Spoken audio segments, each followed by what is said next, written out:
Dankie dat jy vandag inskakel by ons begeleide gebed. Wonder jy ook soms, wat vra God nou eintlik van my? Ons leef in 'n wêreld vol geraas en keuses en kompleksiteite en God kom met eenvoudige, maar diep en uitdagende antwoorde na ons toe. Hy sê ek wil hê jy moet leef met liefde en trou, jy moet doen wat reg is, jy moet nederig wandel voor my. So kom ons word stil en ons luister vir 'n oomblik na sy uitnodiging hier in Micha 6 vers 8. Die Here verwag van julle om reg te laat geskied, om liefde en trou te bewys en om nederig voor God te lewe. Kom ons bid oor hierdie teks. Here, dankie dat U nie vaag is nie. U wys vir ons 'n pad wat duidelik is, maar nie altyd maklik nie. Ons wil leer om U hart vir geregtigheid, liefde en nederigheid te deel. Kom Here, werk in ons harte terwyl ons nou luister en dink. Amen. Julle, hierdie teks is nie net 'n opdrag nie. Dis 'n uitnodiging om God se hart te leer ken.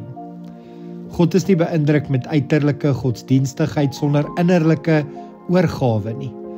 Hy roep ons om mense van geregtigheid te wees, wat opstaan vir wat reg is, selfs wanneer dit moeilik is. Hy roep ons om liefde en trou uit te leef, nie net teenoor hom nie, maar teenoor ander mense. En hy vra van ons om nederig saam met hom te leef, nie selfgesentreerd of trots nie, maar afhanklik en gehoorsaam. Dis 'n lewe wat wys dat jy hom werklik ken.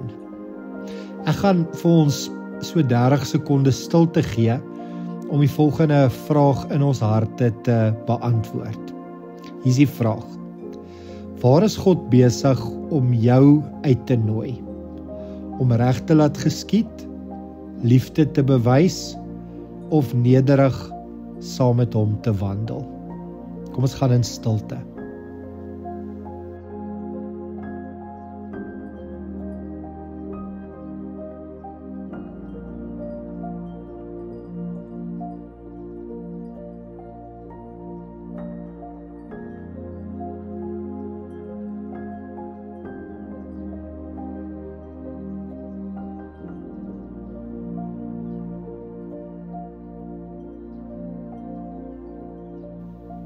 Kom ons sluit af met gebed.